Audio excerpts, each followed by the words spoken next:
রব্বুল আলামিন কুরআনুল কারীমের শুধু এক জায়গার মধ্যে এমন কথা বলেননি, কয়েকটি জায়গার মধ্যে আল্লাহ পাক নিজের ইবাদতের সাথে পিতামাতার খেদমতের কথা উল্লেখ করেছেন।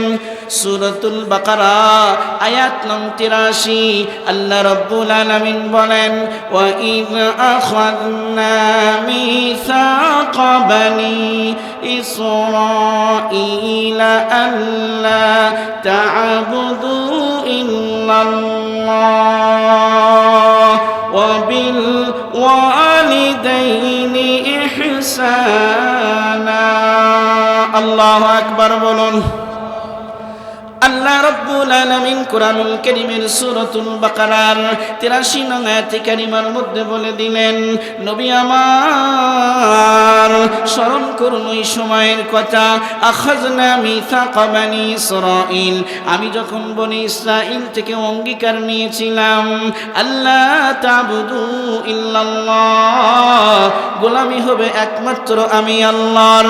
২ নম্বর ওয়া বিল ওয়ালিদাইনি ইহসানা, আমি আল্লাহর গোলামির পরে সবচেয়ে গুরুত্বপূর্ণ ইবাদতের নাম হলো বাবা মায়ের খেদমত করা। বলুন সুবহানাল্লাহ। কাদের কুদরত দারি বরকামাল, কাদের কুদরত দারি বরকামাল, আনতা হাসবি আনতা রব্বি যুল জালাল, আনতা রব্বি আনতা হাসবি যুল জালাল। কাদের কুদরত দারি হরচে খাহি আকোনি, কাদের কুদরত দারি হরচে খাহি আকোনি, জিন্দারা মুর্দা কোনি তু মুর্দারা জিন্দা কোনি। একটু আওয়াজ দিয়ে বলুন তো বাবা, সর্বময় ক্ষমতার মালিক কে? জোরে বলুন কে? আল্লাহ পাক মহিয়ান গরিয়ান রব্বুল আলামিন সুস্পষ্টভাবে জানিয়ে দিয়েছেন, আমার গোলামি করতে হবে, এর সাথে তোমার বাবা মায়ের সঙ্গে সৎ ব্যবহার করতে হবে। বলুন সুবহানাল্লাহ। এই কথা বলেছেন কে? তাহলে সূরা বানী ইসরাঈলের ২৩ নং আয়াতে পেলাম গোলামি করতে হবে আল্লাহর, এরপরেই খেদমত করতে হবে কার? বাবা মায়ের। সূরা বাকারার ৮৩ নং আয়াতে কারিমার মধ্যে পেলাম একই কথা, গোলামি করতে হবে আল্লাহর, এরপরে খেদমত করতে হবে পিতা মাতার। সূরা নিসা আয়াত নং ৩৬ আল্লাহ রাব্বুল আলামিন একই কথা বলেছেন। আল্লাহ তাআলা বলেন, ওয়া'বুদুল্লাহা ওয়া লা তুশরিকু বিহি শাইআন ওয়া বিল ওয়ালিদাইনি ইহসানা। আল্লাহু আকবার বলুন। আল্লাহ রব্বুল আলামিন একই কথা বললেন, ওয়া'বুদুল্লাহ, হে দুনিয়ার মানুষ তোমরা গোলামি করো আমি আল্লাহর, ওয়ালা তুশরিকু বিহি শাইআ, আমি আল্লাহর সঙ্গে কোনো জিনিসকে তোমরা শরীক করবে না। দ্বিতীয় নম্বরে আল্লাহ পাক জানিয়ে দিলেন, ওয়া বিল ওয়ালিদাইনি ইহসানা, এরপরেই তোমাদের জন্য খেদমত করতে হবে পিতা মাতার। বাইরা আমার, সূরা বানী ইসরাঈলের ২৩ নং আয়াতে পেলাম গোলামি হবে আল্লাহর, খেদমত হবে পিতা মাতার। সূরাতুল বাকারার ৮৩ নং আয়াতে পেলাম একই কথা, গোলামি করব আল্লাহর, এরপরে খেদমত করব পিতা মাতার। সূরাতুন নিসার ৩৬ নং আয়াতের মধ্যে একই কথা, গোলামি করতে হবে আল্লাহর, এরপরে খেদমত করতে হবে কার? জোরে বলুন কার? ও ভাই, কার খেদমত করতে হবে? পিতা মাতা। সূরাতুল আনআম আয়াত নং ১৫১ আল্লাহ তাআলা নবীজিকে সম্বোধন করে বলেন, قل تعالوا أتل ما حرم ربكم عليكم ألا تشركوا به شيئا وبالوالدين ইহসানা। আল্লাহু আকবার বলুন। আল্লাহ তাআলা একই কথা বললেন, তোমরা গোলামি করবে শুধুমাত্র আমি আল্লাহর, আমার সঙ্গে আর কাউকে শরীক করবে না। এরপরেই আল্লাহ তাআলা বলে দিয়েছেন ওয়াবিল ওয়ালিদাইনি ইহসানা, খেদমত হবে কার? পিতামাতার। সম্মানিত হাজিরিন, এই সূরা আনআমের 151 নং আয়াতে কারিমায় আল্লাহ নবীজিকে সম্বোধন করে বলে দিয়েছেন, গুরুত্ব আরোপ করেছেন। কুল, নবীজি আপনি বলে দিন, আতলু মা হাররামা রাব্বুকুম আলাইকুম, আমি তোমাদেরকে তেলাওয়াত করে শোনাচ্ছি তোমাদের রব তোমাদের প্রতি কোন জিনিসকে হারাম করেছেন। আল্লাহ তুশরিকু বিহি শাইআ, তোমরা তোমাদের রবের সঙ্গে কোনো জিনিসকে শরীক করবে না। ওয়াবিল ওয়ালিদাইনি ইহসানা, এবং ইহসানের সাথে সৎ ব্যবহার করবে পিতামাতার সাথে। বলুন সুবহানাল্লাহ। এ নির্দেশ কার? ও ভাই, নির্দেশ কার? তাহলে আমরা সূরা বনী ইসরাঈলের 23 নং আয়াতে কারিমার আলোকে জানতে পারলাম, 1 নাম্বার গোলামি করব আল্লাহর, 2 নম্বরে খেদমত করব কার? পিতামাতার। এখানে আল্লাহ পাক বলেছেন ওয়াবিল ওয়ালিদাইনি ইহসানা, ইহসানের সাথে আচরণ করতে হবে। আল্লাহ তাআলা এই আয়াতে কারিমার মধ্যে ইনসাফের কথা বলেননি। ইনসাফ বলা হয় কাকে? ইনসাফ বলা হয় আপনার আমার পিতামাতা ছোটবেলায় আপনার আমার সাথে যেমন ব্যবহার করেছেন তেমন করা, ইনসাফ। আম্মা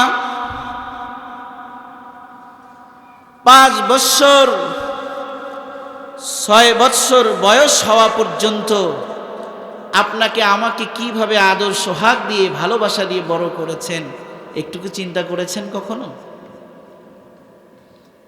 কোন রাত্রে 5 বার 10 বার আমরা প্রসাব করে দিয়েছি, কি বলেন আমাদের আম্মাজানদের কষ্ট হয়নি বাবা? একটু বলেন, কষ্ট হয়নি? হয়েছে। ইনসাফ বলা হয় কাকে? আমার বাবা মা বৃদ্ধ বয়সে বার্ধক্যে উপনীত হওয়ার পর আমার পিতামাতা যদি বিছানাকে নষ্ট করে ফেলে, নাপাক করে ফেলে, ছোটবেলায় আমার মা আমার নাপাকিকে 10 বার 15 বার পর্যন্ত পরিষ্কার করেছেন, আমি সন্তান হিসাবে বাবা মায়ের নাপাকি, বাবা মায়ের মলমূত্র প্রতি রজনীতে যদি 10 বার 15 বার পর্যন্ত পরিষ্কার করতে পারি, এটি হচ্ছে ইনসাফ। এটি কি ভাই? বাবা মা আমাকে যেমন করেছেন আমি তেমন করলাম, এর নাম ইনসাফ। আল্লাহ সুবহানাহু ওয়া তাআলা এখানে ইনসাফের কথা বলেননি, আল্লাহ রাব্বুল আলামিন এখানে বলেছেন ইহসানের কথা। কিসের কথা বাবা? ইহসান। ইহসান বলা হয় কাকে? তোমার বাবা মা যা করেছে এর চেয়ে তোমাকে অধিক থেকে অধিকতর খেদমত করতে হবে। বলুন সুবহানাল্লাহ। ইহসানের ব্যাখ্যা আল্লাহ রাব্বুল আলামিন নিজেই দিয়েছেন। আল্লাহ তাআলা বলেন, ইম্মা ইয়াবলুগান্না ইনদাকাল কিবারা আহাদুহুমা আও কিলাহুমা ফালা তাকুল লাহুমা উফফিন ওয়ালা তানহারহুমা وقل لهما قولا كريما। আল্লাহু আকবার বলুন। আল্লাহ রাব্বুল আলামিন কোরআনুল কারীমের মধ্যে সুন্দরভাবে জানিয়ে দিয়েছেন ইহসান কাকে বলে। আল্লাহ রাব্বুল আলামিন বলেন, ইম্মা ইয়াবলুগান্না ইনদাকাল কিবারা আহাদুহুমা আও কিলাহুমা, বার্ধক্যে যখন তোমার বাবা মা উভয় অথবা 2 জনের কোনো একজন উপনীত হয়ে যায়, আল্লাহ পাক বলেন, ফালা তাকুল লাহুমা উফ, আল্লাহ আল্লাহ পাক বলেন তোমার আব্বা আম্মাকে উফ শব্দটা পর্যন্ত বলো না। এই কথাটুকু বলে দিয়েছেন কে? আল্লাহ রাব্বুল আলামিন এই জায়গার মধ্যে ইহসানের ব্যাখ্যা নিজেই করে দিয়েছেন। ফালা তাকুল্লাহুমা উফ, উফ শব্দটুকু বলো না। তোমার বাবা মা যখন বার্ধক্যে উপনীত হয়ে যায়, রাতের আধারে ঠান্ডাজনিত কারণে যখন কাশি দেয় আর হাসি দেয়, পাশের রুম থেকে তুমি সন্তান কখনোই বলো না উফ। কি বলো না? উফ না মুসলমান। আল্লাহ রাব্বুল আলামিন উফ শব্দটুকু বলতে বারণ করেছেন, নিষেধ করেছেন। তোমার আব্বা আম্মা কাশি দিতে পারে, হাসি দিতে পারে, একটু আওয়াজ করে কথা বলতে পারে। হে দুনিয়ার সন্তানেরা, বাবা মা যদি কখনো এমন আওয়াজ করে, এই আওয়াজে যদি তোমার কষ্ট হয়, এই কষ্টের কারণে তুমি কখনো উফ শব্দটুকু বলবে না। এই নির্দেশ দিয়েছেন কে?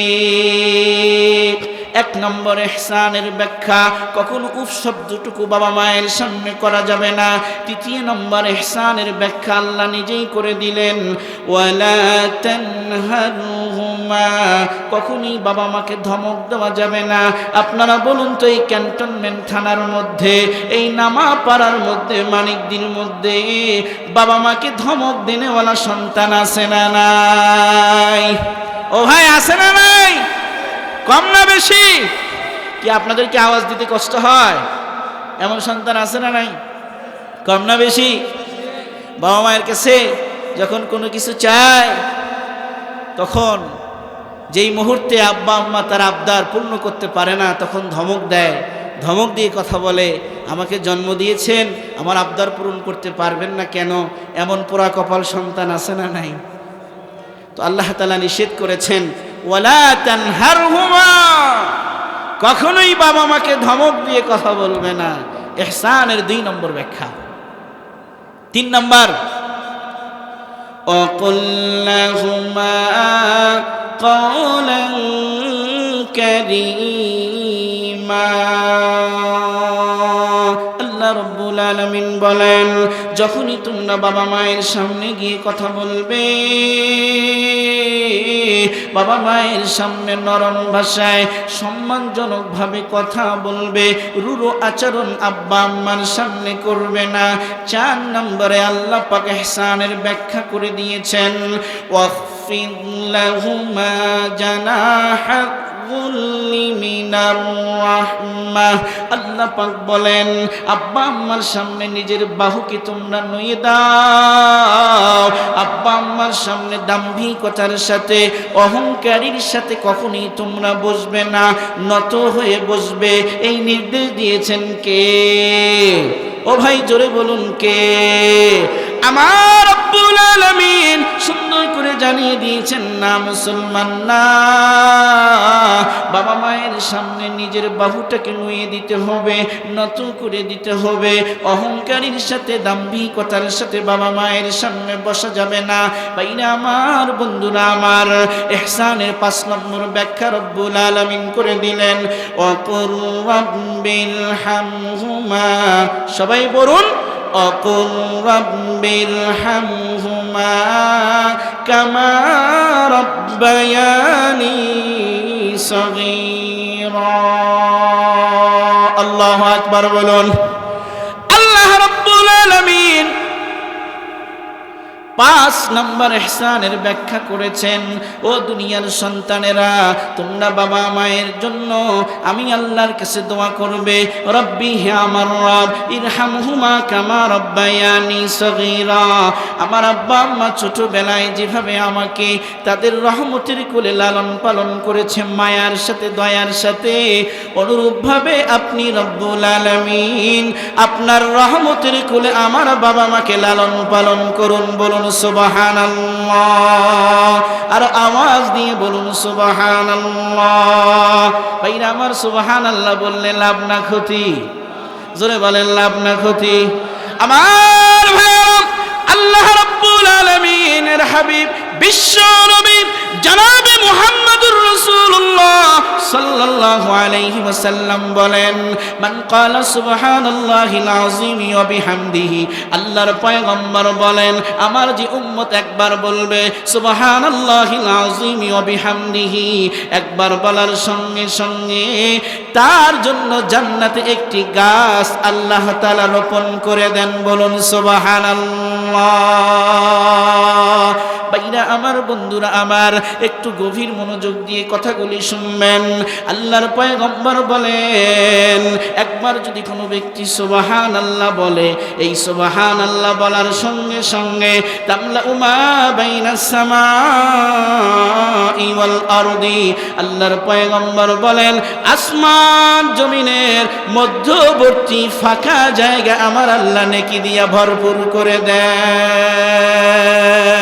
আরো আসতে বলেন সুবহানাল্লাহ, আরো আসতে বলেন সুবহানাল্লাহ। হে মুসলমান, জোরে বলুন সুবহানাল্লাহ। ভাইরা আমার, বন্ধুরা আমার, রব্বুল আলামিনের হাবিব বিশ্ব নবী একদিন সাহাবী হযরত আবু হুরায়রাকে লক্ষ্য করে দেখেন আবু হুরায়রা গাছ রোপণ করছে। আল্লাহর পয়গম্বর বললেন আবু হুরায়রা তুমি এই জায়গার মধ্যে কি করছো? সাহাবী আবু হুরায়রা বলেন ইয়া রাসূলুল্লাহ, ইয়া হাবিবাল্লাহ, আমি এই জায়গার মধ্যে গাছ রোপণ করছি নবীজি, আমি বৃক্ষ রোপণ করছি ইয়া রাসূলুল্লাহ। আল্লাহর পয়গম্বর বললেন আবু হুরায়রা রে, এর চেয়ে কি দামি গাছের কথা আমি তোমাকে বলবো না রে আবু হুরায়রা? আবু হুরায়রা বলেন অবশ্যই বলুন ইয়া রাসূলুল্লাহ। আল্লাহর পয়গম্বর বললেন ও আবু হুরায়রা, তুমি যদি একবার সুবহানাল্লাহ বলো, সুবহানাল্লাহ বলার সঙ্গে সঙ্গে জান্নাতের মধ্যে একটি গাছ আল্লাহ রোপণ করে দিবেন। বলুন সুবহানাল্লাহ। কি ভাই, সুবহানাল্লাহ আলহামদুলিল্লাহ বলতে কষ্ট হয়? কষ্ট হয়?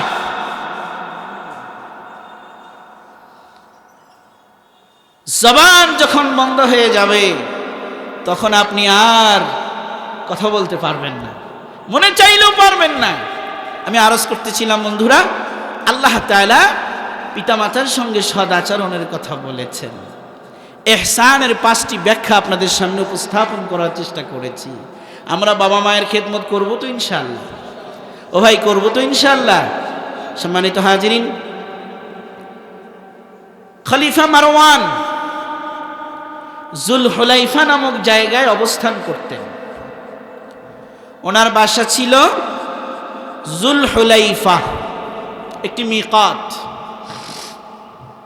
হাজী সাহেবগণ যেই জায়গায় গিয়ে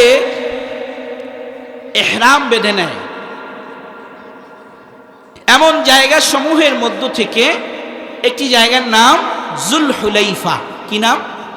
জুলহুলাইফা। খলিফা মারওয়ান এই জুলহুলাইফা নামক জায়গার মধ্যে উনি রাত্রি যাপন করতেন, ওনার বাসা। তো এই খলিফা, তার বাসার পাশেই ছিল মায়ের রুম, মায়ের ঘর। প্রত্যেক দিন আওয়াজ এমন হচ্ছে কেন? প্রতিদিন খলিফা মারওয়ান, আগে যেমন আওয়াজ ছিল তেমন দাও। খলিফা মারওয়ান প্রতিদিন যখন রাষ্ট্রীয় কাজে বের হতেন, মনোজময়, খলিফা মারওয়ান সর্বপ্রথম মায়ের ঘরের সামনে গিয়ে আম্মার সাথে দেখা করতেন, কথা বলতেন। বলুন সুবহানাল্লাহ। বন্ধুরা আমার, ভাইরা আমার, আব্দুল্লাহ ইবনে ওমর রাদিয়াল্লাহু তাআলা আনহুমা বলেন, কোন সন্তান যদি প্রত্যেক দিন সকালবেলা তার বাবার সঙ্গে মায়ের সঙ্গে সালাম বিনিময় করে কথা বলে, কুশল বিনিময় করে, বাবার সাথে মায়ের সাথে সুন্দরভাবে সকালবেলা যদি কথা বলে, আল্লাহর পয়গম্বরের সাহাবী আব্দুল্লাহ ইবনে ওমর বলেন কথা বলার সঙ্গে সঙ্গে তার জন্য জান্নাতের 2টি দরওয়াজা আল্লাহ তাআলা খুলে দেন। বলুন সুবহানাল্লাহ। আমার ভাইয়েরা, খলিফা মারওয়ান প্রতিদিন রাষ্ট্রীয় কাজে যখন বের হয়ে যায়, বের হওয়ার আগ মুহূর্তে মায়ের দরজার সামনে গিয়ে মাকে সম্বোধন করে সম্মান সূচক সালাম দেন। বলুন সুবহানাল্লাহ। এমন সন্তান কি এখন আছে বাবা? মাকে সালাম দেয় দিনের শুরুতে, প্রত্যেক দিন অফিসে যায়, আদালতে যায়, যার যার কর্মস্থলে যায়। এমন সন্তান কি ঘরে ঘরে পাওয়া যাবে যে মায়ের নিকট দোয়া নিয়ে যায়? আসেনি? জোরে বলেন আছে। কিন্তু ভাইরা আমার, খলিফা মারওয়ান প্রত্যেক দিন মায়ের দরজার সামনে গিয়ে মাকে সালাম দেয়, আসসালামু আলাইকি ইয়া উম্মাতা ওয়া রাহমাতুল্লাহি ওয়া বারাকাতুহু। আম্মা জান, আপনার প্রতি শান্তি বর্ষিত হোক, আল্লাহর পক্ষ থেকে রহমত বরকত আপনার উপর আল্লাহ তাআলা নাজিল করে দিন।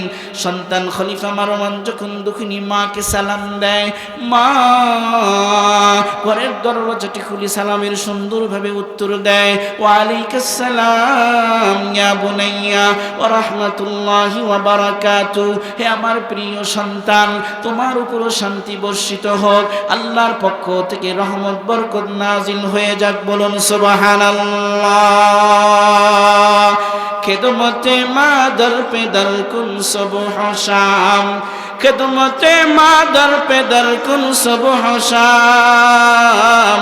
তাকে বাসি দর্দ আলম নে কে নাম, তাকে বাসি দর্দ আলম নে কে নাম। খেদমতে মা দর পে দর কুন সুবহ শাম, তাকে বাসি দর্দ আলম নে কে নাম। খেদমতে মা দর পে দর কুন ইখতিয়ার, তাকে বাসি দর্দ আলম বख्तियार। हर के खिदमत कर दे ऊ मखदूम शुद, हर के खिदमत कर दे ऊ मखदूम शुद, हर के खुदरा दी दे ऊ महरूम शुद। बाबा माয়ের খিদমত করলে লাভ না লস? বাবা একটু আওয়াজ দিয়ে বলুন, লাভ না লস? লাভ না লস? আব্বা আম্মার যদি কেউ এই বৃদ্ধ বয়সে বাবা মা অথবা উভয়ের কোনো একজনকে পেয়ে আব্বা আম্মার যদি খেদমত করতে পারে মুসলমান, এই সন্তানটা যখন আস্তে আস্তে বড় হয়ে যাবে, সে যখন বিবাহ করবে, তার ঔরস থেকে যখন ছেলে মেয়ে জন্মগ্রহণ করবে, ওই সন্তানটাও কিন্তু তার সাথে এমনই ব্যবহার করবে। জোরে বলুন ঠিক না বেঠিক? আমার ভাই খলিফা মারওয়ান সকালবেলা মায়ের কাছ থেকে সালাম বিনিময় করে দোয়া নিয়ে রাষ্ট্রীয় কাজে বেরিয়ে যায়। মাকে সম্বোধন করে যাওয়ার আগে সালাম দিয়ে বলে, রহিমাকিল্লাহ কামা রাব্বাইতিনি সগীরা। আম্মা জান, ছোটবেলায় যেমনি আপনি আমাকে লালন পালন করেছেন আদর সোহাগ আর ভালোবাসা দিয়ে, আল্লাহ যেন রহমতের কোলে আপনাকে লালন পালন করেন। এইবার মায়ের বচন ভঙ্গি একটু দেখুন বাবা।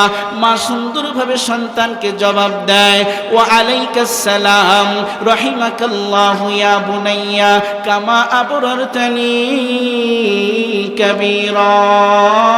হে আমার ছেলে, হে আমার সন্তান মারওয়ান, শুনে রাখো বাবা, এই বৃদ্ধা বয়সে তুমি আমি মায়ের যেভাবে সেবা যত্ন করো বাবা, আমার খেদমতটা তুমি যেভাবে করছো বাবা, আমি দোয়া করি আল্লাহ যেন কুদরত দ্বারা তোমাকে হেফাজত করেন। বলুন সুবহানাল্লাহ। ভাইরা আমার, বলুন তো, বাবা মায়ের খেদমত করে কি কখনো তাদের দুধের ঋণ পরিশোধ করা যাবে? জোরে বলুন, যাবে? সম্ভব? আব্দুল্লাহ ইবনে আমর একজন ব্যক্তি নিজের মাকে কাঁধে করে নিয়া বাইতুল্লাহ হজ ব্রত পালন করার জন্য গিয়েছেন বাবা। বাইতুল্লাহ তাওয়াফ করেছেন, সাফা মারওয়া সাই করেছেন। আব্দুল্লাহ ইবনে ওমরকে লক্ষ্য করে বলে, ও নবীর সাহাবী আব্দুল্লাহ ইবনে ওমর, আমি আমার মাকে কাঁধে করে নিয়া আমি আমার মাকে তাওয়াফ করিয়েছি, আমি আমার মাকে নিয়ে সাফা মারওয়া সাই করেছি, আমি কি মায়ের ঋণ কিছুটা হলেও পরিশোধ করতে পেরেছি? সাহাবী আব্দুল্লাহ ইবনে ওমর বলে, ও আল্লাহর বান্দারে, তুমি শুনে রেখো, তোমার মা যখন তুমি তোমার মায়ের গর্ভের মধ্যে ছিলে, তোমার মা অনেক সময় দীর্ঘশ্বাস নিয়েছে। ওই দীর্ঘশ্বাস যতগুলি নিয়েছে, তুমি কলিজায় কতই না আঘাত করেছো, মাকে কতই না কষ্ট দিয়েছো। তুমি যখন মায়ের গর্ভের মধ্যে ছিলে, ওই সময় তোমার মা কষ্টের কারণে দীর্ঘ একটি নিঃশ্বাস ছেড়েছে। তুমি যে তোমার মাকে কাঁধে করে নিয়া বাইতুল্লাহ তাওয়াফ করেছো, সাফা মারওয়া সাই করেছো, এই কষ্টের বিনিময়ে তোমার মায়ের একটি শ্বাসের ঋণ তুমি সন্তান পরিশোধ করতে পারবে না। বলুন সুবহানাল্লাহ। কি ভাই, পরিশোধ করা সম্ভব? কি বলেন, পরিশোধ করা সম্ভব? মায়ের খেদমত করবেন, বাবার খেদমত করবেন। আপনারা আশ্চর্য হবেন, আমাদের প্রিয় নবী সাল্লাল্লাহু আলাইহি ওয়াসাল্লাম উনি কি বাবাকে দেখেছেন? কি ভাই, যেভাবে বললেন আপনারা কি জানেন না এই ঘটনা? উনি কি বাবাকে দেখেছেন? দেখেননি।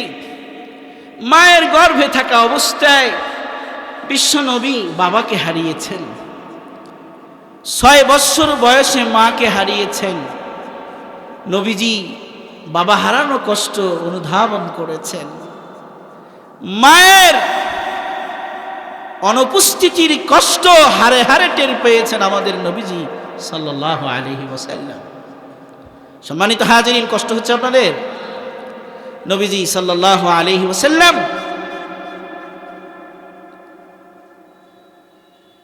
মাকে বেশি দিন পাননি। এজন্য নবীজি বাবার খেদমতের কথা, মায়ের খেদমতের কথা একাধিক হাদিসের মধ্যে বলেছেন। বাবাকে তো জন্মের আগে হারিয়েছেন। মা আমিনা সিরাতের মধ্যে লিখেছে, দুগ্ধ পান করানোর জন্য হালিমাতুস সাদিয়াকে দিয়েছে। তদানীন্তন সময় সন্তানদের দুগ্ধ পান করাই তো দুধ মা। হালিমাতুস সাদিয়া নবীজিকে দুগ্ধ পান করিয়েছেন 2 বছর পর্যন্ত। 4 বছর হালিমাতুস সাদিয়ার কাছে নবীজি ছিলেন, মায়ের কাছে এসেছেন। 2 বছর মায়ের কাছে আছেন। প্রত্যেক দিন সন্ধ্যাবেলা মক্কার ছোট ছোট ছেলেরা, বালকেরা মক্কার উদূরে গিয়ে দাঁড়িয়ে থাকে। প্রত্যেকের বাবা বাণিজ্যের জন্য বাহিরে যেতেন। সন্ধ্যাবেলায় সবাই যখন বাসায় ফিরতেন, ছোট ছোট বাচ্চারা বাবার কোলে গিয়ে উঠত, আব্বু আব্বু বলে ডাকত। তো নবীজিকে আম্মা জানা আমেনা কখনো বুঝতে দেননি যে নবীজির বাবা দুনিয়ায় বেঁচে নেই। মাঝে মধ্যে নবীজি বলতেন, আম্মু বাবা কি আসবে না? তো মা আমেনা ভারাক্রান্ত হৃদয় নিয়ে বলতেন, বাবা মুহাম্মদ, তোমার বাবা ব্যবসার উদ্দেশ্যে গিয়েছেন, তোমার বাবা এখন আসবেন না। তো নবীজি তখন ভালোভাবে কিছু বুঝতেন না। 6 বছর 5.5 বছর বয়স, একজন বালক কি আর বুঝে। একদিন সন্ধ্যাবেলা সকল বালকরা সূর্য ডোবার আগ মুহূর্তে দাঁড়িয়ে আছে। যার যার বাবা বাজার সদাই করে নিয়ে আসবে, সন্তানের হাতে উঠিয়ে দিবে। আমাদের নবীজিও ওই বালকদের সাথে গিয়ে দাঁড়িয়ে আছে। সুবহানাল্লাহ। ভাইরা আমার, বন্ধুরা আমার, এই কথাগুলি যখন কিতাবের মধ্যে পড়ি, নিজের দেহ শিহরিত হয়ে ওঠে, দেহের লোমগুলি দাঁড়িয়ে যায়। যেই পয়গম্বর কিয়ামতের ময়দানে, হাসরের ময়দানে হাউজে কাউসারের পানি উম্মতকে পান করাবেন, যেই নবী জান্নাতে প্রবেশ না করলে অন্য কোনো নবী জান্নাতে যেতে পারবে না। যেই পয়গম্বরের উম্মত জান্নাতে প্রবেশ করার আগ মুহূর্ত পর্যন্ত অন্য কোন নবীর উম্মত জান্নাতে যেতে পারবে না। বলুন সুবহানাল্লাহ। ভাইরা আমার, বন্ধুরা আমার, শিশু মুহাম্মদ অন্য বালকদের মতো রাস্তার কর্নারে দাঁড়িয়ে আছেন, বাবাজি আসবে। সকল সন্তানরা যেমন বাবার কোলে গিয়ে ওঠে, বাবার হাত থেকে বাজার সদাইগুলি নিয়ে নেয়, নবীজিও দাঁড়িয়ে আছে। আস্তে আস্তে সূর্যটা ডুবে যায়। সূর্য যখন অস্তমিত হয়ে যায়, নবীজি চাতক পাখির ন্যায় রাস্তার দিকে তাকিয়ে আছেন। সব শিশুদের বাবারা এসে শিশুদেরকে কোলে উঠিয়ে নিয়ে যায়। আমার বাবা কেন এখনো আসে না? আমার বাবাকে তো আমি একদিন দেখলাম না। আমার বাবা কি আমাকে কখনো কোলে নেবে না? আমার বাবা কি আমাকে কখনো বাবা মুহাম্মদ বলে ডাকবে না? ইন দি মেনটাইম নবীজির আম্মাকে গিয়ে তার বাদী সংবাদ দিয়েছে, ওই যে শিশু মুহাম্মদ রাস্তার কর্নারে দাঁড়িয়ে চোখের পানি ছেড়ে দিয়ে কান্না করছে আর বলে, সব শিশুদেরকে তাদের বাবা কোলে করে নিয়ে যায়। আমার বাবা কি এসে আমাকে মুহাম্মদ বলে ডেকে কোলে নেবে না? আমার বাবা কি আমাকে আদর সোহাগ করে একটু চুমু খাবে না? আমেনা যখন এমন কথা শুনলেন, আমেনার মাথার উপরে যেন আসমানটা ভেঙে পড়েছে। আমেনা মা দুঃখিনী সহ্য করতে পারলেন না, ক্রন্দনরত অবস্থায় দ্রুত বেগে এসে বলে, বাবা মুহাম্মদ, তোর বাবা নাই তো কি হয়েছে? আমি মা তো আছি রে বাবা। এইবার নবীজি বলেন, মা আমি তাকিয়ে দেখলাম সন্তানদেরকে তাদের বাবারা এসে কোলে উঠিয়ে নিয়ে যায়। আমার বাবা কি একবারের জন্য এসে আমাকে মুহাম্মদ বলে ডাকবে না গো মা? তুমি না বলেছ আমার বাবা শাম সিরিয়ার দিকে বাণিজ্যের জন্য গিয়েছে? আমার বাবা কি আসবে না? তারাও তো গিয়েছিল, তারা তো সকলেই এসেছে, আমার বাবা কি আসবে না? আমেনা চোখের পানি ধরে রাখতে পারলেন না। আমেনা চোখ থেকে পানি যেন বন্যার মতো বেরিয়ে আসছে। আমেনা বলে, বাবা মুহাম্মদ রে, তুই কাঁদিস না রে বাবা, তোর বাবার কাছে আমি নিয়ে যাব। নিজের শ্বশুর আব্দুল মুত্তালিবের কাছে গিয়ে বললেন, বাবাজি আমার সন্তান মুহাম্মদকে কোনোভাবে আমি বুঝ দিতে পারি না, সে তার বাবাকে দেখতে চায়। আমি একটু আবওয়া নামক জায়গায়, যেই জায়গায় মুহাম্মদের বাবা আব্দুল্লাহকে দাফন করা হয়েছে, ওই জায়গায় আমি আমার সন্তান মুহাম্মদকে একটু নিয়ে যেতে চাই। শ্বশুরের নিকট পারমিশন নিয়ে দাসী উম্মে আয়মানকে সাথে নিয়ে মোট 3 জন আবওয়া নামক জায়গার উদ্দেশ্যে রওনা করেছেন। বাবা এ মুসলমান ভাইরা, আল্লাহর পয়গম্বর শিশু মুহাম্মদ কত সুন্দর ছিলেন বাবা। নবী হবেন, সকল নবীদের সরদার হবেন। ছোটবেলায় তো তার চেহারার মধ্যে নবুয়তি ছাপ আমার আল্লাহ দিয়েছিলেন। বলুন সুবহানাল্লাহ। ভাইরা আমার, আমেনা সন্তান মুহাম্মদকে নিয়ে দাসী উম্মে আয়মানকে সঙ্গে করে নিয়ে আবওয়া নামক জায়গার উদ্দেশ্যে রওনা করেছেন, যেই জায়গায় নবীজির বাবা আব্দুল্লাহকে দাফন করা হয়েছে। ওই জায়গায় যখন নাকি পৌঁছে গিয়েছেন, পৌঁছার সঙ্গে সঙ্গে আমিনার চোখ থেকে পানির ফোঁটাগুলো বন্যার মতো বেরিয়ে আসে। আমিনা বলে, মুহাম্মদ তাআল হিনা, আমার কাছে তুমি একটু বাবা চলে আসো। যেই চলে আসছে, আল্লাহ নবীকে বলে, বাবা মুহাম্মদ, তোমার বাবা আব্দুল্লাহ এই মাটির নিচে আছে। তোমার বাবা আব্দুল্লাহ এই মাটির নিচে শুয়ে আছে বাবা। আল্লাহর নবী তো তখনও ভালো মন্দ বুঝতে পারে না। আল্লাহর নবী কবরের উপর হয়ে পড়ে গেলেন। কবরগুলি থেকে মাটিগুলি সরাচ্ছেন আর বলে, আব্বু, সকল সন্তানদেরকে তাদের বাবারা এসে কোলে করে নিয়ে যায়।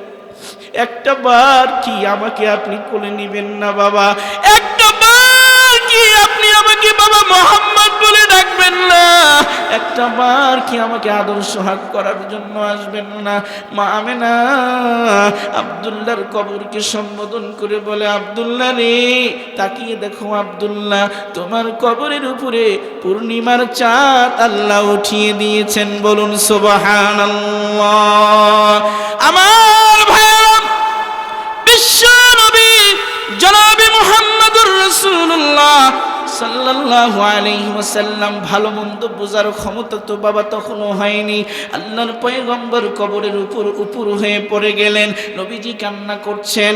ইন দি মেন টাইম আল্লাহর বড় আরেকটি পরীক্ষা নবীর জন্য শুরু হয়ে গেল। কিতাবের মধ্যে যখন পড়ি বাবা, পড়ার আর অবস্থা বাকি থাকে না। আল্লাহর পয়গম্বর শিশু মুহাম্মদ কবরের উপর হাউমাউ করে কাঁদে, বাবা বাবা বলে যখন কান্না করছে, ওই মুহূর্তে আল্লাহ পাক মালাকুল মউত আজরাইলকে বলে, আজরাইল রে, যা যা শিশু মুহাম্মাদের মায়ের রূহটা একটু কবজ করে নিয়ে আয়।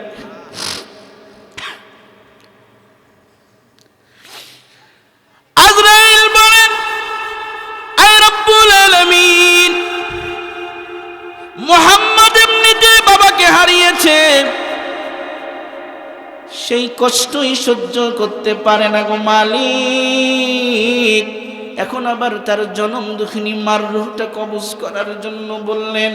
আল্লাহ পাক বলেন, আজরাইল রে, এই আজরাইল শুনে রাখ রে আজরাইল, যার কেউ নাই তার জন্য আসি স্বয়ং আমি আল্লাহ। আল্লাহু আকবার বলেন, আল্লাহু আকবার, জোরে বলুন আল্লাহু আকবার। যার কেউ নাই বাবা, তার কে আছে? জোরে বলুন, যার কেউ নাই তার কে আছে? আল্লাহর পয়গম্বর বিশ্ব নবী জনাবে মুহাম্মদুর রাসূলুল্লাহ শিশু মুহাম্মদ কবরের উপর থেকে এখনো মাথাকে উঠান নাই। আল্লাহ পাক ওই মরু প্রান্তের মধ্যে লু হাওয়া জারি করে দিয়েছেন।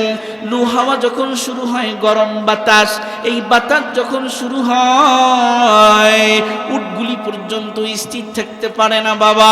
এই উটগুলি পর্যন্ত নিজের নাকটাকে বালুর মধ্যে গেড়ে দেয়, যাতে করে বাতাসটা নাকের মধ্যে না ঢোকে। এই বাতাস ঢোকার সঙ্গে সঙ্গে কিন্তু এই প্রাণীটা বাবা মারা যায়। আল্লাহর পয়গম্বর শিশু মুহাম্মাদের মা, তার নাকের মধ্যে লু হাওয়া একটু প্রবেশ করেছে, সাথে সাথে ওই বাবার কবর মুহাম্মদ সাল্লাল্লাহু আলাইহি ওয়াসাল্লামের পিতা আব্দুল্লাহর কবরের পাশে মা আমিনাও যেন জমিনের মধ্যে শুয়ে গেলেন। আল্লাহর নবী কি বললেন, মুহাম্মদ আমার কাছে আসো। নবীজি কাছে আসলেন।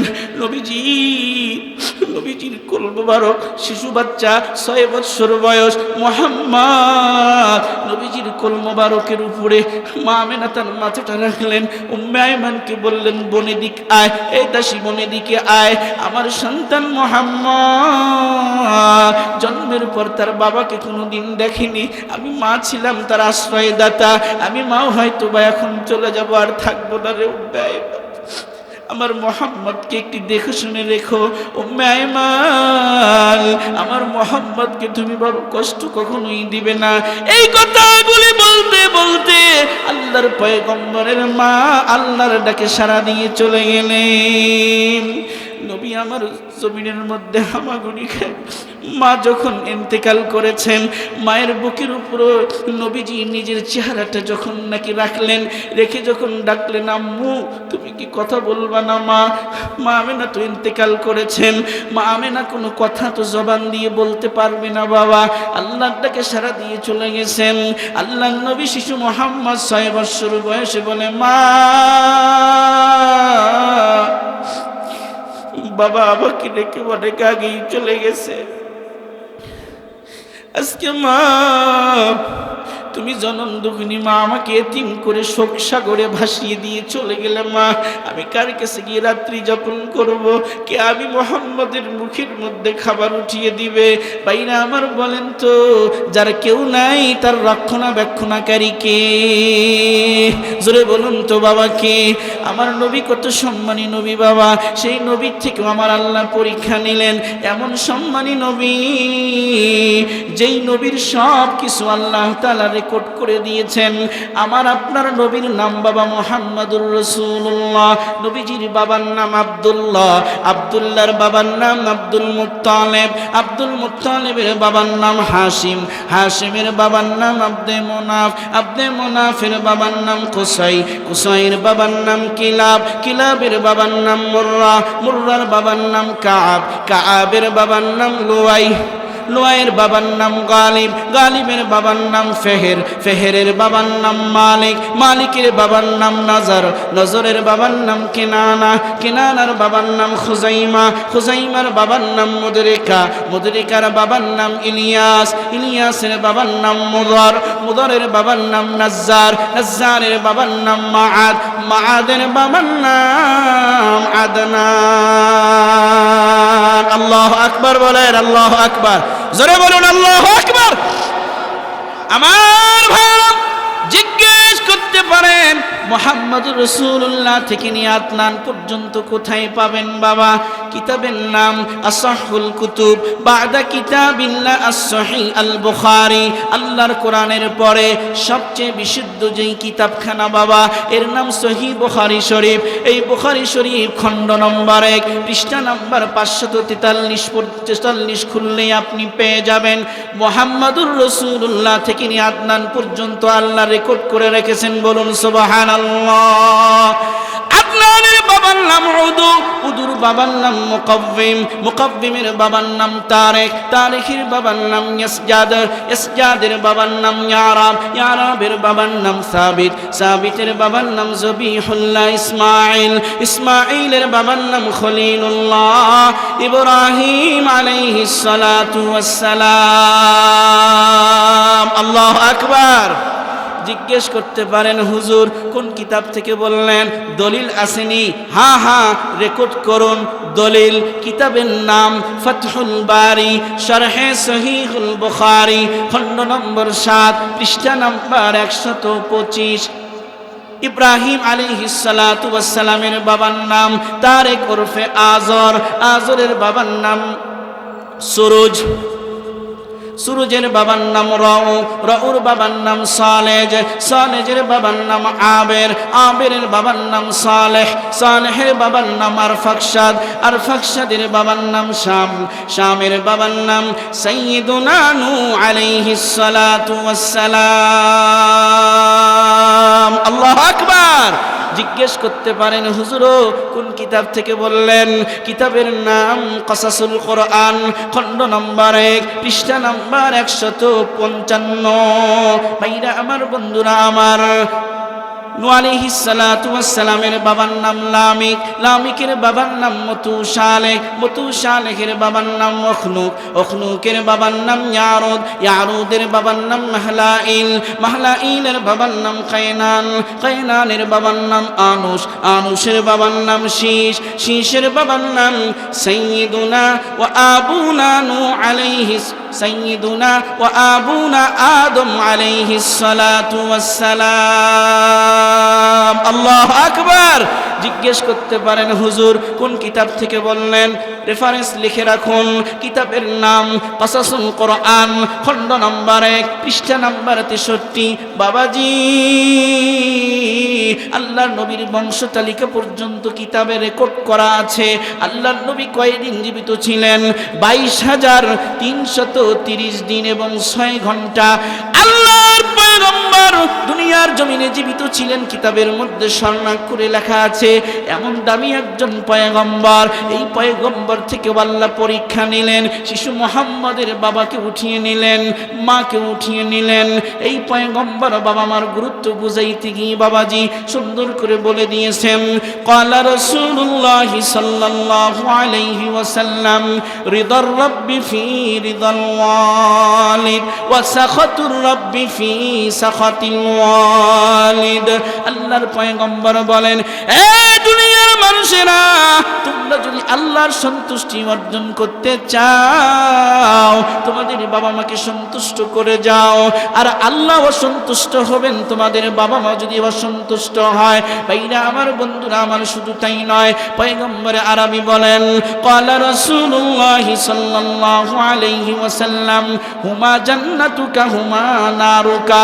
এ দুনিয়ার উম্মত, তোমার বাবা মা, তোমার আল্লাহর পয়গম্বর সবচেয়ে আমার থেকে সৎ আচরণ পাওয়ার উপযুক্ত ব্যক্তিকে? আল্লাহর নবী বললেন, উম্মুকা, তোমার মা। সুম্মা আইয়ুন? সাহাবী বললেন, হুজুর অতঃপর কার? আল্লাহর পয়গম্বর বললেন, উম্মুকা আবুকা, তোমার মার।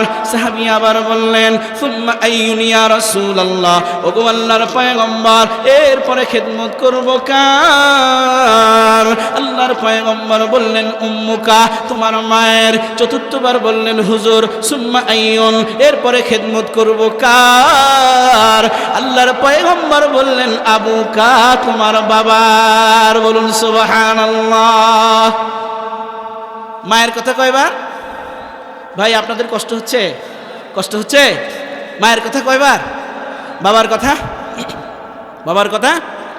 মায়ের কথা 3 বার কেন বলেছেন? আপনারা শুনলে আশ্চর্য হবেন। আল্লাহ সুবহানাহু ওয়া তাআলা কোরআনুল কারীমের সূরা লুকমান আয়াত 14 আল্লাহ সুবহানাহু ওয়া তাআলা বলেছেন, পিতামাতার সঙ্গে সৎ ব্যবহার করার ওসিয়ত আমি আল্লাহ করেছি। সুবহানাল্লাহ। কেন? হামালাতুহু উম্মুহু ওয়াহনান আলা ওয়াহনিন, মা সন্তানকে গর্ভে ধারণ করেছে কষ্টের পর কষ্ট করে। সুবহানাল্লাহ। ওয়া ফিসালুহু ফি আমাইন আনিশকুরলি ওয়া লিওয়ালিদাইক, 2 বছর পর্যন্ত মা দুধ পান করিয়েছে। হে দুনিয়ার সন্তানেরা, সঙ্গত কারণে আনিশকুরলি ওয়া লিওয়ালিদাইক, তোমরা আমি আল্লাহর শুকরিয়া আদায় করো, আমি আল্লাহর সাথে আব্বা আম্মার শুকরিয়া আদায় করো। বলুন সুবহানাল্লাহ। আপনাদের কষ্ট হচ্ছে কি ভাই? আওয়াজ দিতে কষ্ট হয়? কষ্ট হয়? বয়ান চলবে নাকি শেষ করে দেব? আমার শুকরিয়া আদায় করো, বাবা মায়ের শুকরিয়া আদায় করো, কথাটা কার? আচ্ছা আসুন, মায়ের কথা 3 বার নবীজি কেন বললেন? সূরাতুল আহকাফ আয়াত নম্বর 15 আল্লাহ তাআলা বলেন, ওয়াসাইনাল ইনসানা বিওয়ালিদাইহি ووصينا الإنسان بوالديه إحسانا حملته أمه كرها ووضعته كرها وحمله وفصاله 30 شهرا الله أكبر বলুন। মায়ের কথা বাজান 3 বার রব্বুল আলামিন কেন বললেন? মা এমন 3টি কষ্ট দুনিয়ার মধ্যে করে ভাইজান, এই 3টি কষ্ট দুনিয়ার কোনো বাবা করে না। আল্লাহ পাক বলেন হামালাতুহু উম্মুহু কুরহা, মা গর্ভে ধারণের কষ্টটা কিন্তু ভাই শতভাগ করে। পৃথিবীর কোনো বাবা কি গর্ভে ধারণের কষ্ট সহ্য করার স্কোপ আছে? জোরে বলেন তো বাবা, আছে? আমার রব্বুল আলামিন সুন্দর করে জানিয়ে দিলেন হামালাতুহু উম্মুহু কুরহা, মা গর্ভে ধারণ করেছেন অনেক কষ্ট করে। 1 নাম্বার কষ্ট। 2 নাম্বার কষ্ট ওয়াদাতুহু কুরহা, মা এই সন্তানটাকে প্রসব করতে গিয়ে অনেক কষ্ট সহ্য করেছে। দুনিয়ার কোনো পুরুষ সন্তান প্রসবের বেদনাটা কেমন বলতে পারে না, এই কষ্ট কোনো পুরুষ করে না বাবা। 3 নম্বরে রব্বুল আলামিন বলেন ওয়া হামলুহু ওয়া ফিসালুহু 30 শাহরা। আল্লাহু আকবার বলুন। রব্বুল আলামিন জানিয়ে দিলেন দুগ্ধপান কারানোর কষ্টটা কিন্তু বাজান মাই সহ্য করে। এই জন্য মায়ের কথা নবীজি বললেন বাজান 3 বার, বাবার কথা বললেন 1 বার। আপনি এখন ভাবতে পারেন শুধু মায়ের খেদমত করব, বাবারে ধরে লাঠি দিয়ে পিটাই করব। মারবেন? বাবারে মারবেন? বাবারে বকা দিবেন? বাবারে বকা দিবেন? না না না। অন্য হাদিসের মধ্যে পয়গম্বর আরবি বিশ্ব নবী বলেছেন ইন্নাল ওয়ালিদা আওসাতু আবওয়াবিল জান্নাহ। আল্লাহর নবী বলেন বাবা হলো জান্নাতে প্রবেশ করার শাহী গেট, মেইন দরওয়াজা। মায়ের খেদমত করবা জান্নাত পাইবা, বাবার সঙ্গে বেয়াদবি করবা, গেট যদি বন্ধ থাকে ঢোকার কায়দা আছে? কথা বলেন আছে? শুধু মায়ের ওয়াজ, বাপের ওয়াজ দরকার নাই? কি ভাই নাই? মায়ের খেদমত করলেন, মায়ের খেদমত করে জান্নাতের উপযুক্ত হয়ে গেলেন বাবা। এখন যদি আপনার বাবা আপনার প্রতি অসন্তুষ্ট থাকে, দরওয়াজা যদি জান্নাতের বন্ধ থাকে, ঢোকার কোনো কায়দা আছে? জোরে বলেন আছে? না না, বাবারও খেদমত করবেন বাজান, মায়েরও খেদমত করবেন। মায়ের মাথার মধ্যে মাঝে মধ্যে একটু তেল মালিশ করে দিবেন, মায়ের পায়ের তলার মধ্যে একটু তেল মালিশ করে দিবেন। মায়ের কাছ থেকে মাঝে মধ্যে টুপিটা খুলে বলবেন, মা অনেক কষ্ট করে আমাকে বড় করেছেন গো মা, একটু আমার মাথায় হাত বুলিয়ে দোয়া করে দিন। আমি আল্লাহর নামের কসম করে বলি, কোন সন্তানের মা যদি খুশি হয়ে সন্তানের জন্য দোয়া করে দেয়, এই দোয়া ওই সন্তানকে আল্লাহর জান্নাতে নিয়ে যাবে। ঠিক না বেঠিক? কি ভাই সন্দেহ আছে কোন? জামানার ইমাম শাফি রহমাতুল্লাহি তাআলা আলাইহি হাফেজে কোরআন ছিলেন বাবা। ইমাম শাফি রহমাতুল্লাহ আলাইহি, আপনারা জানেন মাযহাব হলো চারটা: হানাফি মাযহাব, শাফি মাযহাব, হাম্বলি মাযহাব, মালিকি মাযহাব। শাফি মাযহাবের প্রবর্তক ইমাম শাফি রহমাতুল্লাহ আলাইহি হাফেজে কোরআন ছিলেন। উনি মাঝে মধ্যে তেল নিয়ে মায়ের পায়ের নিচে মালিশ করে দিতেন বাবা। একদিন তেল নিয়ে মায়ের পায়ের নিচে যখন নাকি তেলটা মালিশ করে দেয়, জনম দুঃখিনী মা সব অবস্থায় ছিলেন। লক্ষ্য করে দেখলেন কে আমার পায়ে তেল মালিশ করে দেয়। দৃষ্টি যখন দিলেন, লক্ষ্য করলেন ওনার সন্তান হাফেজে কোরআন ইমামে শাফি জনম দুঃখিনী মায়ের পায়ের নিচে তেল মালিশ করে দেয়। মা শোয়া থেকে উঠে বসলেন, বসে বললেন, বাবা বাবারে, তুমি এই হাত দিয়ে আল্লাহর কালাম ধরো, তুমি এই হাত দিয়ে রসুলের হাদিস ধরো, আর পড়ো বাবা।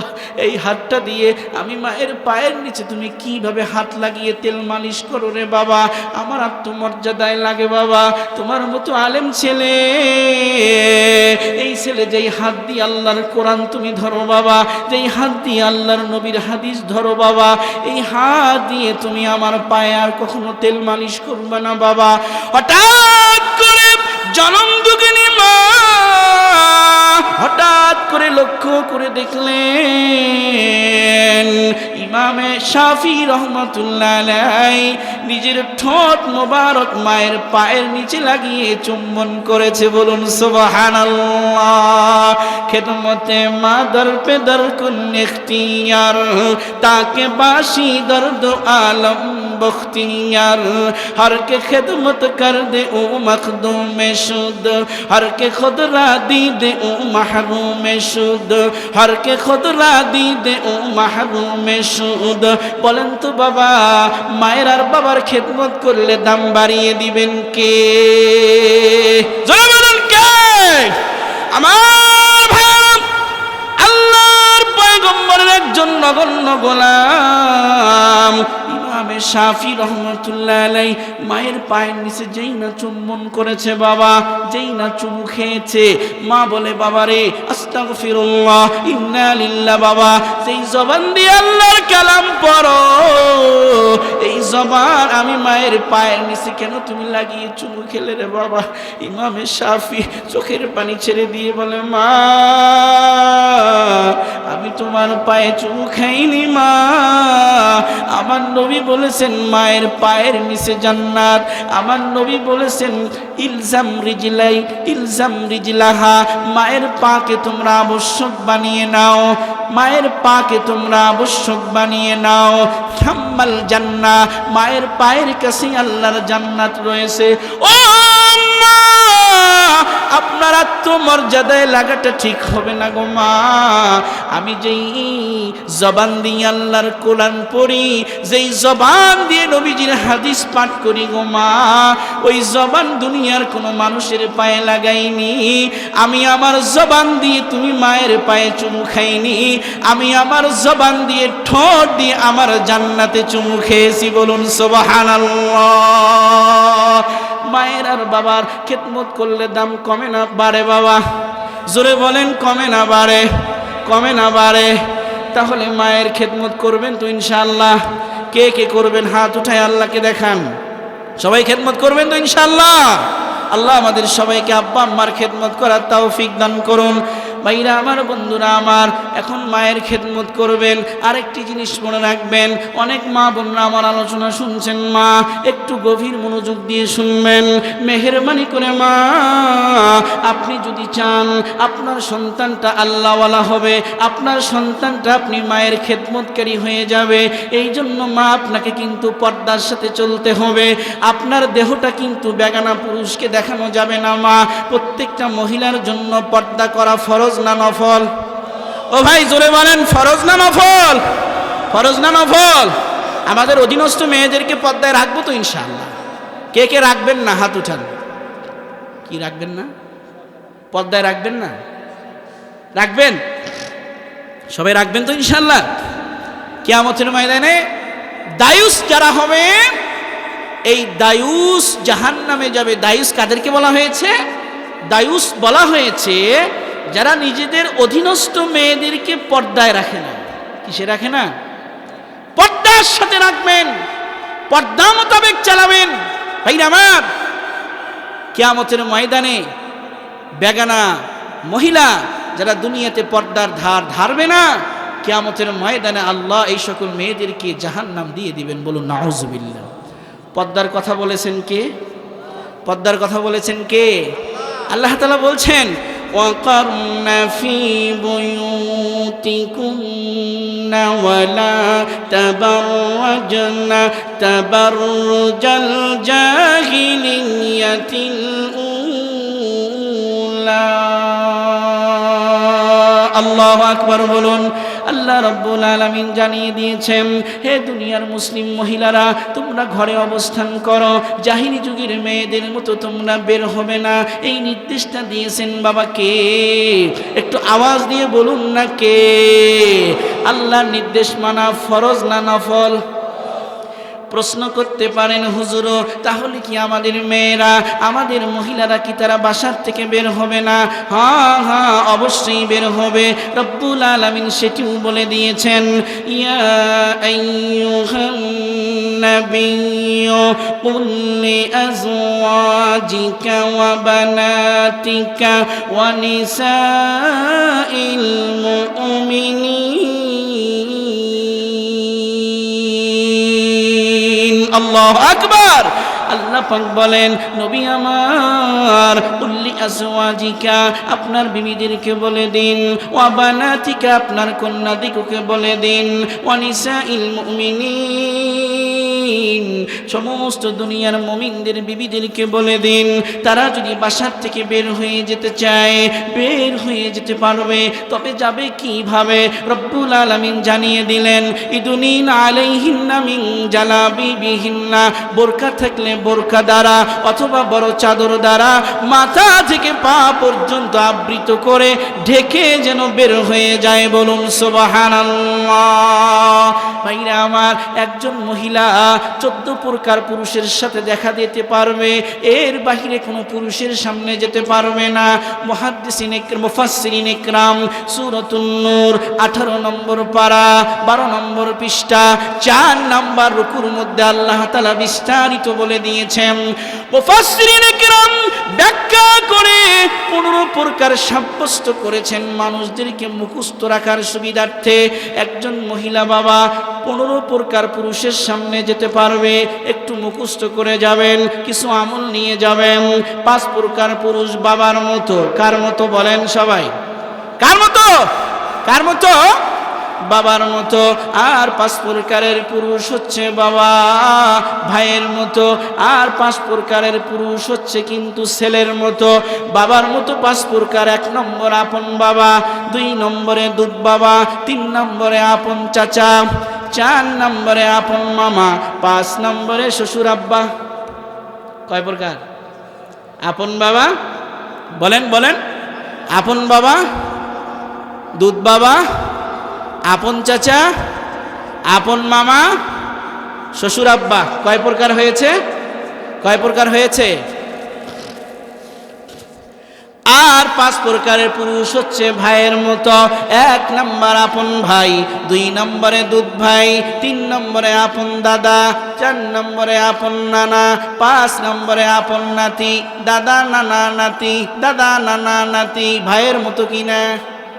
এই কথা বলেন, ভাইয়ের মতো না? তাহলে একজন বলেন তো বাবা, ভাইয়ের মতো কয় প্রকার? জোরে বলেন, কয় প্রকার? আপন ভাই বলেন, বলেন জোরে বলেন। এক নম্বরে আপন ভাই, সবাই বলেন, এক নম্বরে আপন ভাই, জোরে বলেন। আপন ভাই, দুধ ভাই, আপন দাদা, আপন নানা, আপন নাতি। পাঁচ আর পাশে কত? পাঁচ আর পাশে কত? পাঁচ প্রকার গেল বাবার মতো, পাঁচ প্রকার ভাইয়ের মতো, আর পাঁচ প্রকার মহিলা, পাঁচ প্রকার পুরুষ আছে বাবা ছেলের মতো। এক নম্বরে আপন ছেলে, দুই নম্বরে দুধ ছেলে, তিন নম্বরে আপন ভাতিজা, চার নম্বরে আপন ভাগিনা, পাঁচ নম্বরে মেয়ের জামাই। কয় প্রকার হলো? কয় প্রকার হয়েছে? পাঁচ। পাঁচ তিন পাঁচ কত? 15 প্রকার। এই 15 প্রকার পুরুষের সামনে একজন মহিলা যেতে পারবে বাবা। আপনি আমি পুরুষ মানুষ, অনেকে মনে মনে খুশি, আমাদের মনে হয় পর্দা করা লাগবে না। পর্দা শুধু মেয়েদের জন্য না, পুরুষদের জন্য। জোরে বলেন, কি পুরুষদের পর্দা করতে হবে না? এই জোরে বলেন, হবে না? হবে না? এই অটোমেটিক উল্টিয়ে দিবেন, হয়ে যাবে বাবা। আমাদের পুরুষরাও 15 প্রকার মেয়েদের সামনে যেতে পারবো। পাঁচ প্রকারের মহিলা মায়ের মতো, পাঁচ প্রকারের মহিলা আছে বাবা মেয়ের মতো, আর পাঁচ প্রকার মহিলা আছে বোনের মতো, মায়ের মতো। পাঁচ প্রকার মহিলা। এক নম্বরে আপন মা, সবাই বলেন এক নম্বরে। আওয়াজ হচ্ছে না তো? এক নম্বরে চিল্লায় বলেন, এক নম্বরে। দুই নম্বরে দুধ মা, বলেন সবাই। দুই নম্বরে কি? তিন নম্বরে আপন খালা। তিন নম্বরে কি? আপন খালা। চার নম্বরে আপন ফুপি। পাঁচ নম্বরে শাশুড়ি আম্মা। মায়ের মতো না? এই কথা বলেন, কথা বলেন, মায়ের মতো না? তাহলে পাঁচ প্রকার মায়ের মতো। এক নম্বর আপন মা, দুই নম্বরে দুধ মা, তিন নম্বরে আপন খালা, চার নম্বরে আপন ফুপি, পাঁচ নম্বরে শাশুড়ি আম্মা। আর পাঁচ প্রকারের মহিলা হলো বাজান, এরা হলো মেয়ের মতো। এক নম্বরে আপন মেয়ে, দুই নম্বরে দুধ মেয়ে, তিন নম্বরে আপন ভাতিজি, চার নম্বরে আপন ভাগিনী, পাঁচ নম্বরে পুত্রবধূ। পুত্রবধূ কার মতো? এই কথা বলেন, কার মতো? পাঁচ আর পাশে কত? পাঁচ আর পাশে কত? আর পাঁচ প্রকার মহিলা আছে বাবা, এরা হলো বোনের মতো। এক নম্বরে আপন বোন, দুই নম্বরে দুধ বোন, তিন নম্বরে আপন দাদি, চার নম্বরে আপন নানি, পাঁচ নম্বরে আপন নাতনি। বোনের মতো না? বোনের মতো না? তাই তো ফার্সি কবি সুন্দরভাবে উল্লেখ করেছেন, সুন্দরভাবে উল্লেখ করেছেন। বকৌলে ওয়াহিদ আহমদ কারামাস, বকৌলে ওয়াহিদ আহমদ কারামাস্ত, নিকাহে চার দাজন্না হারামাস্ত, একে উম্মু দিগর খালা ও দুখতর, দিগর খুশদামনো আম্মা ও খাগর, বেরাদর জাদিও দায়া ও দাদি, দখে দুখতর দখে খাগর ও নানি, রবি বাও পিসল জাদি হারামাস, হারামু মিন কুনুদ কাফির তামামাস। আল্লাহু আকবার বলেন। আজকে থেকে পর্দা করে চলবো। কে কে হাত উঠাই আমার আল্লাহকে দেখান। সবাই করবো তো ইনশাআল্লাহ। আল্লাহ আমাদের সবাইকে পর্দা অনুযায়ী চলার তৌফিক দান করুন। আমি আরজ করতেছিলাম, মা বোনদের জন্য পর্দা ফরজ না নফল? ও মা, একজন মহিলা সে যদি চায় বার্ধক্যে উপনীত হওয়ার পরে তার সন্তান ওই দুঃখিনী মায়ের খেদমত করবে, ওই মাটা পর্দার সাথে চলার দরকার আছে না নাই? পেট খালি, পিঠ খালি, কপালের উপর এক নোক্তা, এমন মহিলা আছে না নাই? আছে না নাই? ও স্বামী থাকে পেছনে, স্বামী থাকে পেছনে, স্ত্রীকে দেয় সামনে, মার্কেটে স্ত্রী সামনে থাকে। তাই তো কবি বলেন, রমণী কিনিতে মনোহারি চিজ, রমণী কিনিতে মনোহারি চিজ, নিউ মার্কেটে রয়রত,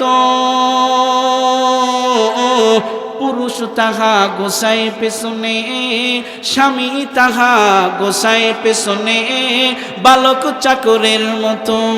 জোরে বলেন ঠিক না বে ঠিক? আবার এমন অনেক মহিলা মহিলা আছে দেখবেন পর্দাপোশিতা তো করেই না, যখনই গালমন্দ শুরু হয়ে যায়, ঝগড়া শুরু হয়ে যায়, এই মহিলারা তো পর্দা করেই না, দেহ তো পরিপূর্ণভাবে শতভাগ পর্দার সাথে ঢাকেই না, বরং যখন গালমন্দ শুরু হয়ে যায়, যার সাথে ঝগড়া, শুধু তাকে গালি দেয় না, তাকে দেয়, তার বাবাকে দেয়, তার মাকে দেয়, 14 গোষ্ঠীকে দেয়, তার জন্মের সময় যেই ধাত্রী আসছে ধাত্রীকে সহ গালি দেয়। জোরে বলেন ঠিক না ঠিক? আর বলে মডার্ন যুগের মডার্ন নারী, বয়সে তারা দাদি ও নানি, হাতে পরে রেশমি চুড়ি আর কপালে দেয় আলতা ফোঁটা, মেকআপ মাখা মুখ দেখিয়ে দোকানদারে ডাকে আপা। ঠিক না বেঠে? মুসলমান এমন অবস্থা হয়েছে না, এখন মার্কেটে যাইতে পারবেন, ওরে বাপ রে বাপ, এখন আবার ফ্যাশনই বোরকা, এমন বোরকা স্কিন টাইট। কি টাইট? কি বুঝতেছেন কিছু? এরকম মহিলা আছে না? মডার্ন যুগের মডার্ন নারী, বয়সে তারা দাদি ও নানি, হাতে পরে রেশমি চুড়ি আর কপালে দেয় আলতা ফোঁটা, মেকআপ মাখা মুখ দেখিয়ে দোকানদারে ডাকে আপা। কিসের কি কিনবে জিনিস, পুরুষ দেখে মনের মতো, দাঁত নাই তাও মারি খেছে, ঝগড়া করতে কোমর খেছে, আর বলে বুড়ি হসি তো কি হয়েছে, শক্তি কি মোর কমাছে। এমন মহিলা আছে না নাই? শতভাগ পর্দার সাথে চলবেন, ঝগড়া করবেন না, বেগানা কোনো পুরুষের সামনে যাবেন না। আপনি যদি পর্দা করে চলতে পারেন, মা আমি গ্যারান্টি দিয়ে যেতে পারি, শতভাগ যদি পর্দাশীলা হয়ে কবরে যান, কবরে যাওয়ার সাথে সাথে আমার আল্লাহ জান্নাতি বিছানা বিছিয়ে দিবে।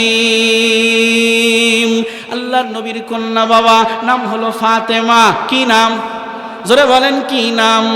ফাতেমা। রমজান মাস, অসুস্থ হয়ে গিয়েছেন, জ্বর শরীরের মধ্যে চলে এসেছে। প্রত্যেক দিন হযরতে আলী ফজরের নামাজ পড়ার জন্য যখন নাকি চলে যায় মসজিদে, মসজিদ থেকে যখন বাসায় ফিরে দেখে ফাতিমাতুজ জোহরা রাদিয়াল্লাহু তাআলা আনহা যাই নামাজের মধ্যে বসা তিলাওয়াত করছেন, তাসবির মধ্যে রত আছেন। এরপরে ইশরাকের নামাজ পড়ে যায়, নামাজ থেকে উঠে যায়। একদিনের ঘটনা বাবা, রমজান মাস ছিল, ফাতিমাতুজ জোহরা রাদিয়াল্লাহু তাআলা আনহাকে হযরতে আলী মসজিদে নববী থেকে ফজরের নামাজ জামাতের সাথে আদায় করে যখন বাসায় আসলেন, এসে লক্ষ্য করে দেখেন ফাতেমা যাই নামাজের মধ্যে নাই। বাবা, ফাতেমা যাই নামাজের মধ্যে নাই। আলী কিং কর্তব্য বিমূঢ় হয়েছে। প্রত্যেক দিন ফাতেমাকে আমি যাই নামাজে পাই, আজকে ফাতেমা গেল কোথায়? তালাশ করতে করতে রান্নাঘরের মধ্যে গিয়ে নজর পড়ে গেল ফাতেমার প্রতি। ফাতেমা বালতির মধ্যে অনেকগুলি কাপড় ভিজিয়ে রেখেছে, ফাতেমা আবার চুলার মধ্যে পানি দিয়ে কি যেন করছে। ফাতেমা প্রচন্ড দেহের মধ্যে বাজান জ্বর এসে গিয়েছে।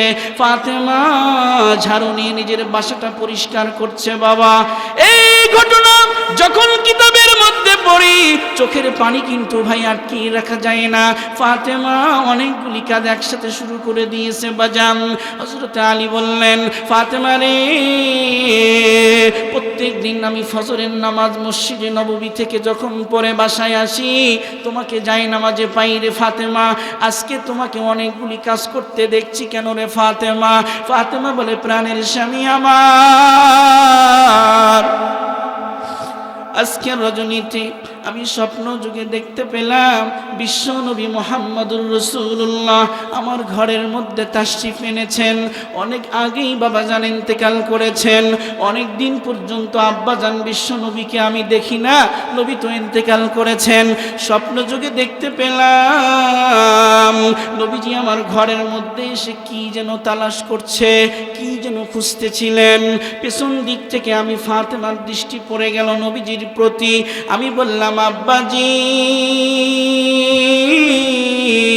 বাজান আপনি কি তালাশ করেন? আব্বাজান আমাকে বলুন। আমার বাবা প্রাণের স্বামী আমার আলী রে, আমার বাবা আমার দিকে চেহারা ফিরিয়ে বলে, মা ফাতেমা, আমি তো তোমাকেই তালাশ করছি রে মা, তোমাকে আমি খুঁজতেছি রে মা। তুমি আগামীকাল সাহারি খাবে আলীর ঘরে, আর ইফতার করবে আমি নবী মুহাম্মদুর রাসূলুল্লাহর জান্নাতি দস্তরখানে। বলুন সুবহানাল্লাহ। একটু আমি জানতে চাই, ফাতেমা আর আলী এই ঘটনা দ্বারা কি বুঝতে পারলেন? মাগরিবের আগেই ফাতেমা জীবিত থাকবেন না মারা যাবেন? জোরে বলেন, জীবিত থাকবেন না মারা যাবেন? ফাতেমার স্বপ্নটা কি রহমানি স্বপ্ন না শয়তানি স্বপ্ন? ভাইরা আমার, আল্লাহর পয়গম্বর বলেন, ক্বালা রাসূলুল্লাহ সাল্লাল্লাহু আলাইহি ওয়াসাল্লাম, মান রাআনি ফি মানামিহি ফাকাদ রাআনি হাক্কা। আল্লাহর নবী বলেন, আমার যে উম্মত আমি নবীকে স্বপ্ন যোগে দেখতে পাবে গো, সে যেন সত্যিকারেই আমি নবীকে দেখেছে। সুবহানাল্লাহ। আজানের পরে আলোচনা হবে, বসেন, আজানের জবাব দেন। একজনও উঠবেন না।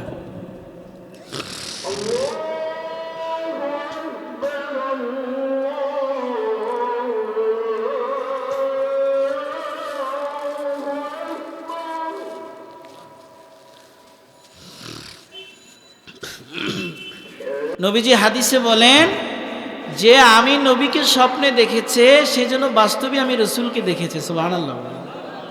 কারণ আল্লাহ নবী বলেন, ফাইন্নাশ শাইতানা লা ইয়াতামাসসালু বি। আল্লাহর পয়গম্বর বলেন, শয়তান আমি নবীর সুরত ধরতে পারে না। সুবহানাল্লাহ বলেন। আল্লাহর নবীর মেয়ে ফাতেমা নবীজিকে স্বপ্ন দেখলেন।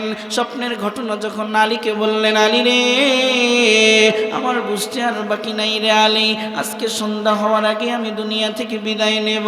এইবার আলীও কান্না করছে, ফাতেমাও কান্না করছে, স্বামী আর স্ত্রী কান্নাকাটি করে। এমন মুহূর্তে জোহরের নামাজের বাজান সময় হয়ে গিয়েছে। হযরত আলী কাররামাল্লাহু ওয়াজহা জোহরের নামাজ পড়ার জন্য মসজিদে নববীতে গিয়েছেন, জোহরের জামাতের সাথে নামাজ আদায় করার জন্য। জোহরের নামাজ আদায় করেছেন। ফাতেমার দেহের মধ্যে জ্বর প্রচন্ড তীব্রতায় পৌঁছে গিয়েছে। ফাতেমা দাঁড়িয়ে থেকে জোহরের নামাজটা আদায় করতে পারলেন না বাবা। ফাতেমা বসে বসে নামাজ আদায় করলেন। একটু পরে জমিনের মধ্যে শুয়ে পড়লেন।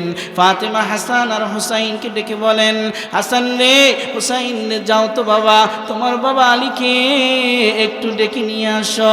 আলীকে ডাকলেন। লম্বা ঘটনা আমি সংক্ষেপে বলছি বাজান। আলী যখন নাকি চলে আসছে, আলী আসার পরে আলী বলে, ফাতেমা রে, তুমি কি আমাকে ডেকেছো? ফাতেমা ফাতেমা বলে, প্রাণের স্বামী আমার, আমি আপনাকে ডেকেছি কয়েকটি কথা বলার জন্যে।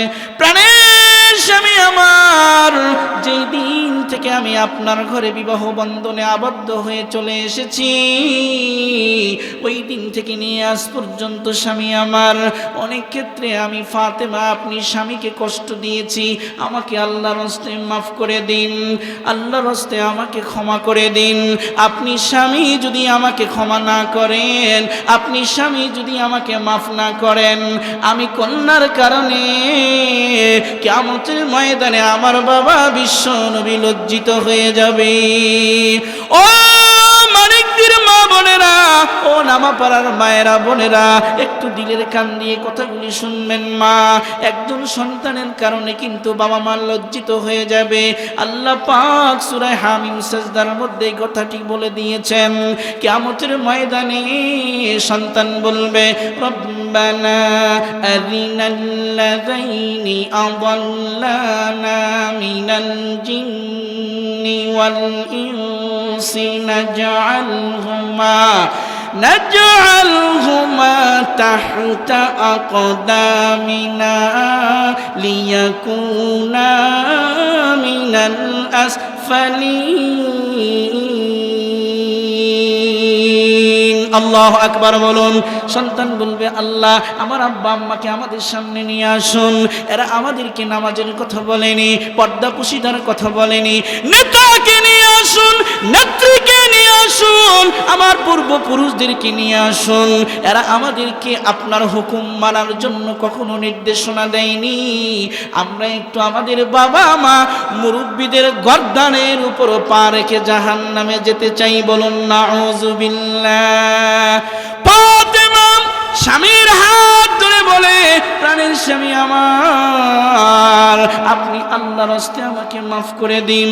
আপনি যদি আমাকে মাফ না করেন, ক্ষমা না করেন, কিয়ামতের ময়দানে আমার বাবা বিশ্বনবী লজ্জিত হবেন। হযরত আলী বাজান চোখের পানি ছেড়ে দিয়ে বলে, ফাতেমা রে, আল্লাহর নবী তো তোমার বাবা বলেছেন, ফাতেমা তু মুদগাতুম মিন্নি মান আযাহা ফাকাদ আযানি। ফাতেমা আমার দেহের একটি অংশ, যে ফাতেমাকে কষ্ট দেয় সে যেন আমি নবীকেই কষ্ট দিল। ফাতেমা রে, আমি আলী তো তোমার অযোগ্য ছিলাম, আমি তো তোমার উপযুক্ত ছিলাম না।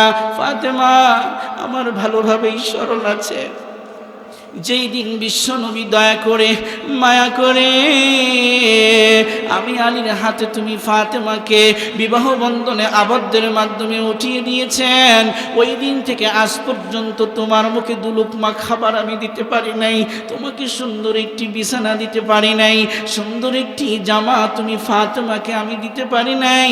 আমি আলী তোমার অনুপযুক্ত ছিলাম রে ফাতেমা, তুমি আমার ব্যাপারে কিয়ামতের ময়দানে নালিশ করো না।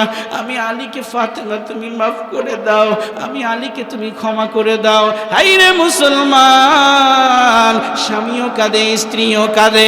এই জামানার মহিলা আর স্বামী যদি এমন হতো, ওই সংসারটা আমার আল্লাহ জান্নাতের টুকরা বানিয়ে দিতেন। আলী কাঁদে, ফাতেমাও কাঁদে, স্বামী স্ত্রী দুইজনে কান্না করছে। এমন মুহূর্তে 2 নম্বরের ওসিয়ত করলেন ফাতেমা, প্রাণের স্বামী আমার, আমি যদি মারা যাই, দিনের বেলা আপনি দিনের কাজকর্ম নিয়ে ব্যস্ত থাকবেন, এটাই স্বাভাবিক। তবে আমার ইন্তেকাল হয়ে গেলে আমার 2 সন্তান হাসান আর হুসাইনকে আপনি একটু রাত্রেবেলা আপনার সাথে নিয়ে ঘুমাবেন, বলুন সুবহানাল্লাহ। 3 নম্বর, ও প্রাণের স্বামী, আমি যদি মারা যাই, ফজর হওয়ার আগেই রাতের আধারে আমি ফাতেমাকে কাফন দাফন জানাজার ব্যবস্থা সম্পন্ন করে ফেলবে। আলী বললেন, ফাতেমা রে, তুমি তো নবীর কন্যা, তোমাকে জানাজার নামাজ পড়ানোর জন্য আমি নবীর সাহাবীদেরকে বলবো, অসুবিধাটা কোথায়? ও নামাপাড়া ক্যান্টনমেন্টের মা, আপনিও মহিলা, ফাতেমাও ছিল একজন মহিলা মা, একটু গভীর মনোযোগ দিয়ে কথাগুলি শুনবেন। ফাতেমা, আলী যখন বলল নবীর সাহাবীদেরকে আমি সংবাদ দেব, সকলেই এসে জানাজার নামাজে শরীক হবে, ফাতেমা বলে, প্রাণের স্বামী আমার, না না না, আপনি এমন কাজ করবেন না প্রাণের স্বামী, কারণ যেই দিন পর্দার বিধান নাজিল হয়ে গেছে, ওই দিন থেকে নিয়ে অদ্যাবধি আমি ফাতেমার চেহারা দুনিয়ার কোনো মানুষ দেখে নাই, বলুন সুবহানাল্লাহ। ওই দিন থেকে আজকে পর্যন্ত কোনো বেগানা পুরুষের সামনে আমি ফাতেমা যাইনি। আমি যদি মারা যাই, মারা যাওয়ার পরে যদি নবীর সাহাবীদেরকে আপনি জানাজার নামাজে আমন্ত্রণ করেন, তারা অবশ্যই আমার চেহারা দেখবে না প্রাণের স্বামী আমার, তবে তারা কাফনের কাপড়ের উপর দিয়ে আমাকে একটা সাইজ করে নিতে পারবে। নবীর কন্যা ফাতেমা এই পরিমাণ লম্বা ছিল, এমন চিকন ছিল, স্বাস্থ্যের গঠন এমন ছিল, এইভাবে তারা আমাকে সাইজ করে নিবে, আমি সহ্য করতে পারবো না। আমি চাই না কিয়ামতের ময়দানে আমি কন্যার কারণে আমার বাবা লজ্জিত হয়ে যাবেন, বলুন সুবহানাল্লাহ। আমার ফাতেমা ইন্তেকাল করেছেন, হযরত আলী জানাজার নামাজ 2 সন্তানকে নিয়ে সম্পন্ন করলেন। সম্পন্ন করার পরে বলুন তো বাবা, জানাজার নামাজের খাটিয়ার হাতল কয়টা? জোরে বলেন, কয়টা? কয়টা? মানুষ আছে কয়জন? মানুষ আছে কয়জন? 3 জন। 3 জন 3 সাইড ধরেছে, আরেক সাইড ধরে জান্নাতুল বাকিতে মসজিদে নববী থেকে 500 গজ দূরে বাবা, ওই জায়গায় কে বহন করে নিয়ে যাবে? আরেকজন লোককে তো খুঁজে পায় না। আলী বড় পেরেশান, ফাতেমার ওসিয়তকে উল্লঙ্ঘন করা যায় না।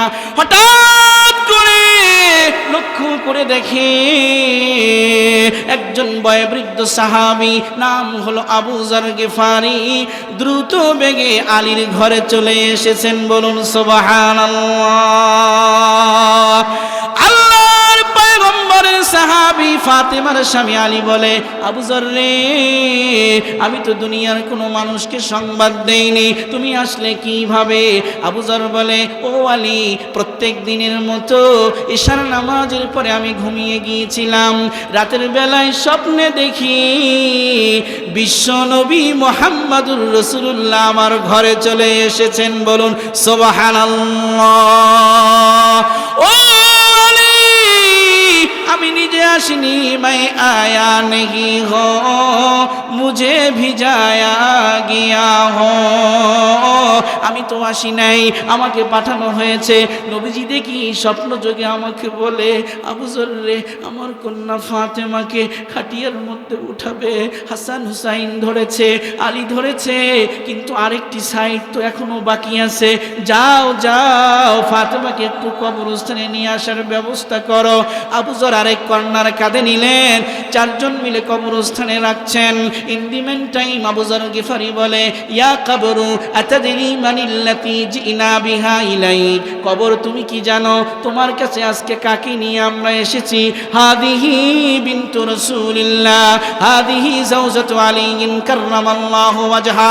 এ কবর, তোমার কাছে নিয়ে এসেছি আলীর স্ত্রী ফাতেমা, তোমার কাছে এনেছি বিশ্ব নবীর কন্যা ফাতেমা, তোমার কাছে এনেছি সাইয়্যিদা শাবাবি আহলিল জান্নাহ আল হাসান আল হুসাইন, জান্নাতের সকল যুবকদের সরদার হাসান হুসাইনের মাকে এনেছি রে কবর। খবরদার কখনো বেয়াদবি করবে না। কবর থেকে জবাব আসলো, ইয়া আবা যাররিন আনা বাইতুল ওয়াহশাতি, আনা বাইতুজ যুলমাতি, আনা বাইতুল ওয়াহদাতি, আনা বাইতুদ দূর। এ আবু যর, আমি হচ্ছি অন্ধকারাচ্ছন্ন ঘর, আমি হচ্ছি একাকিত্বের ঘর, আমি হচ্ছি নির্জনতার ঘর, আমি কবর হলাম পোকামাকড়ের ঘর। আমি শুধু ঈমান আর আমল চিনি, অন্য কাউকে চিনি না। বলুন সুবহানাল্লাহ।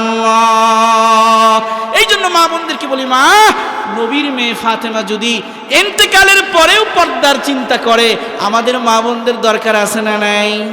জোরে বলেন, আছে না নাই? কম না বেশি? অবশ্যই পর্দার সাথে চলবেন। আপনার গর্ভ থেকে যেই সন্তানটা আসবে, এই সন্তানকে যুগের বাইজিদ বুস্তামি আল্লাহ বানিয়ে দিবেন। বাকি আলোচনা ঈশার নামাজের পরে সংক্ষিপ্তভাবে করা হবে। আপনারা আসবেন তো ইনশাল্লাহ? 2-4-10